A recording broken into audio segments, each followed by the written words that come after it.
This is the story of the Times of India, the world's biggest English language newspaper, starting a mass movement for political and social change in the world's largest democracy.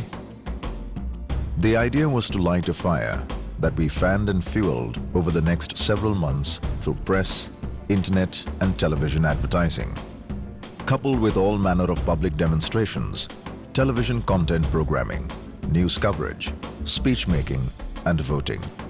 It was a call for a new generation of leadership in a country of 1 billion people. It all began with us writing the front page of the Times of India on the 1st of January 2007 to mark the dawn of India's 60th year of independence. Before it went to print, the ad was shown to Amitabh Bachchan, legendary film icon and perhaps the most famous Indian alive, who was inspired enough to read it out on national television that day. I read the piece and I felt that it was very inspirational, very uplifting for the country. There are two Indias in this country. One India is training at the leash, eager to spring forth and live up to all the adjectives that the world has been recently showering upon us. The other India is the leash. One India says, give me a chance and I'll prove myself. The other India says, prove yourself first and maybe then you'll have a chance. One India lives in the optimism of our hearts. The other India lurks in the skepticism of our minds. One India wants. The other India hopes. One India leads. The other India follows. And quietly, while the world is not looking, a pulsating, dynamic new India is emerging. An India that no longer boycotts foreign-made goods, but buys out the companies that make them instead. History, they say, is a bad motorist. It rarely ever signals its intentions when it's taking a turn. This is that rarely ever moment. History is turning a page. For over half a century, our nation has sprung, stumbled, run, fallen, rolled over, got up and dusted herself, and cantered, sometimes lurched on.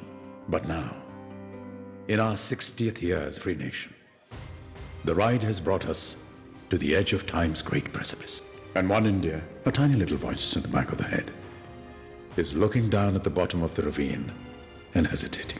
The other India is looking up at the sky and saying, it's time to fly.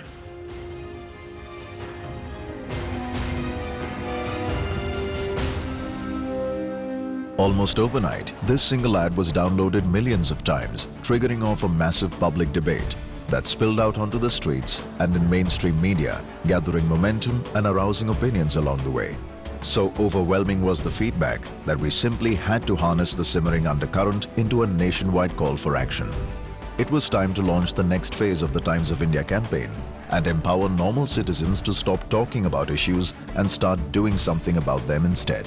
Politicians are not the only agency through which we can want change. All citizens in a democracy become active participants, not passive recipients of what the politicians do. Lead India was a clarion call for the next generation of political leaders to pick up the reins of the world's largest democracy. And to launch it, we wrote the front page of the Times of India once again. But this time, the box office mogul of the Indian film industry, Shah Rukh Khan, stepped up to the cause on India's Independence Day. How are we going to turn a land of philosophers into a nation of doers? Are we going to keep thinking about what we should be doing or do something about what we are thinking? Are we going to simply shrug our shoulders and blame our infrastructure, our bureaucracy and our political system?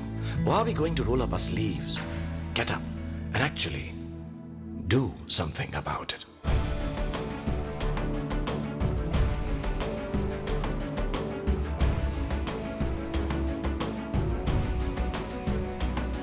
Over the next few months, the Lead India movement cascaded through the country with over 100 print ads, web registrations, outdoor and a television campaign that saw industrialists, politicians, beauty queens and poets taking the stage.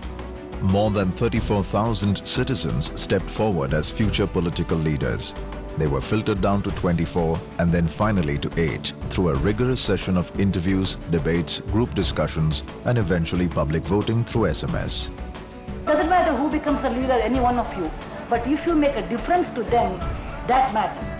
Finally, on the 2nd of October, the birth anniversary of Mahatma Gandhi, these 8 courageous Indians got ready to face the nation on a primetime reality show on national television. Star TV, the country's largest television network, now joined the Times of India and the Lead India movement.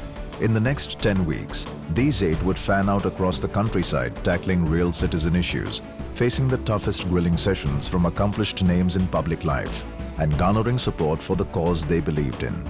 The Times of India had placed 8 potential new leaders on the national stage. Soon the race to the finish began hotting up, and Indians across the country went to vote via SMS for a winner who would receive $100,000 to fund any public project, win a scholarship to the Kennedy School of Political Leadership, and a platform to contest the next general elections. Finally, on the 9th of February 2008, Mr. R.K. Mishra was crowned by the Times of India as the winner of the Lead India campaign. The honors were done by none other than the former President of India, Dr. APJ Abdul Kalam. I believe Lead India movement is the best movement I have come across.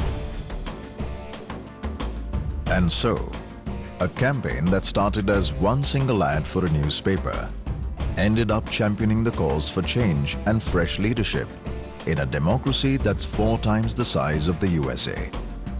Today, all 8 candidates have taken the stage in public life, and the Times of India may have well helped unearth the country's next Prime Minister.